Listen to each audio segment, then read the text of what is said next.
Salam, salam damai sejahtera bersama dengan Kristus, Allah yang hidup, Allah yang mengasihi kita.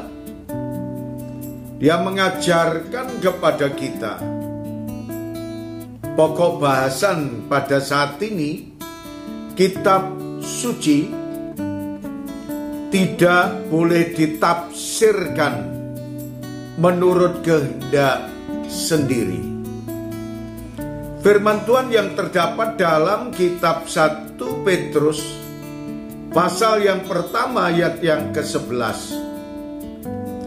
Dan mereka meneliti saat yang mana dan yang bagaimana yang dimaksudkan oleh Roh Kudus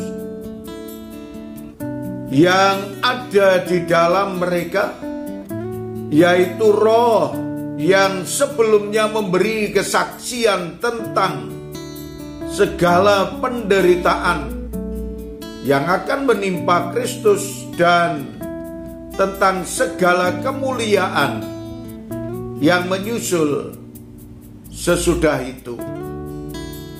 Saudara sekalian, para nabi dipakai oleh Tuhan untuk menyelidiki kebenaran firman Tuhan,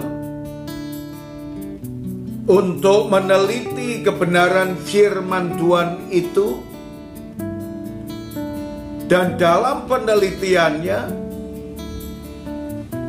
di bawah bimbingan kuasa Roh Kudus, bukan oleh karena penafsiran secara manusiawi, penafsiran secara hurufiah, tetapi dia dipakai oleh Tuhan di bawah bimbingan dan penyertaan Allah melalui kuasa Roh Kudusnya.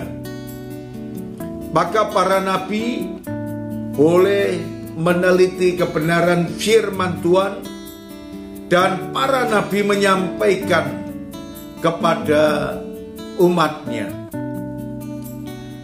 2 Petrus pasal yang pertama ayat yang ke-20 sampai 21 berkata kepada kita, yang terutama harus kamu ketahui ialah bahwa nubuat-nubuat dalam kitab suci tidak boleh ditafsirkan menurut kehendak sendiri.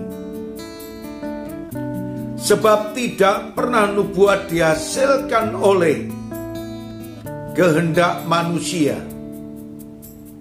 tetapi oleh dorongan Roh Kudus.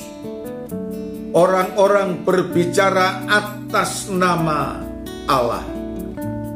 Saudara sekalian, jelas sekali bahwa Tuhan mengajarkan kepada kita, ketika kita menggali kebenaran firman Tuhan, tidak diperkenankan mengandalkan akal, kepandaian.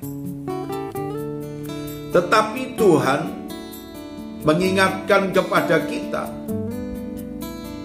biarlah hidup kita, diri kita dikuasai oleh Roh Kudus untuk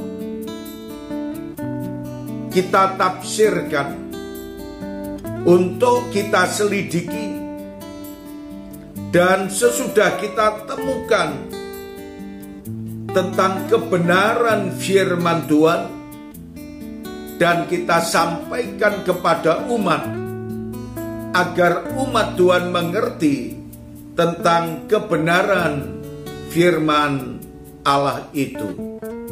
Sehingga kita tidak salah dalam hal menafsirkan, bukan berdasarkan logika dan akal, melainkan di bawah bimbingan Roh Kudus. Terima kasih Tuhan, kebenaran firman-Mu biarlah termeteraikan dalam hati setiap orang yang mendengarkannya. Dalam nama Tuhan Yesus kami berdoa. Amin.